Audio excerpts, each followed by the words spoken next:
Centurion వేదికగా జరుగుతున్న మొదటి టెస్ట్ మ్యాచ్ కి వర్షం అంతరాయం కలిగింది. ఇక మొదటిగా టాస్ ఓడి బ్యాటింగ్ వచ్చిన టీమిండియా 59 ఓవర్లో 208 పరుగులకు 8 వికెట్లు కోల్పోయింది. ఇక ప్రస్తుతం క్రీజులో కేఎల్ రాహుల్ 70 పరుగులు చేయగా మహమ్మద్ సిరాజ్ ఇంకా ఖాతా ఓపెన్ చేయలేదు. ఇక కేఎల్ రాహుల్ నిలకడగా ఆడుతూ హాఫ్ సెంచరీ సాధించాడు. ఇక సౌత్ ఆఫ్రికా ఫాస్ట్ బౌలర్ అయిన కగిసో రబాడా 5 వికెట్లు సాధించాడు. రోహిత్ శర్మ, విరాట్ కోహ్లీ, శ్రేయస్ అయ్యర్, అశ్విన్, శార్దుల్ ఠాగూర్ వంటి కీలకమైన వికెట్లు సాధించడమే కాకుండా మరో అరుదైన రికార్డును కూడా సొంతం చేసుకున్నాడు.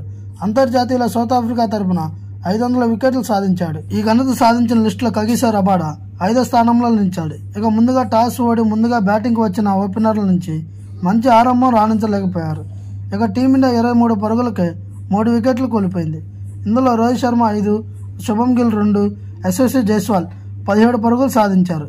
ఇక ఆ తర్వాత వచ్చిన విరాట్ కోహ్లీ, శ్రేయస్ అయ్యర్ ఇద్దరు కలిసి 4వ వికెట్కి 65 పరుగులు సాధించారు. ఇక లంచ్ బ్రేక్ తర్వాత వెంటనే వికెట్లు కోల్పోయారు. విరాట్ కోహ్లీ 38 పరుగులు, శ్రేయస్ అయ్యర్ 31 పరుగులకి అవుట్ అయ్యారు. ఇక కేఎల్ రాహుల్ బ్యాటింగ్తో క్రీజులను నిలదొక్కున్నాడు.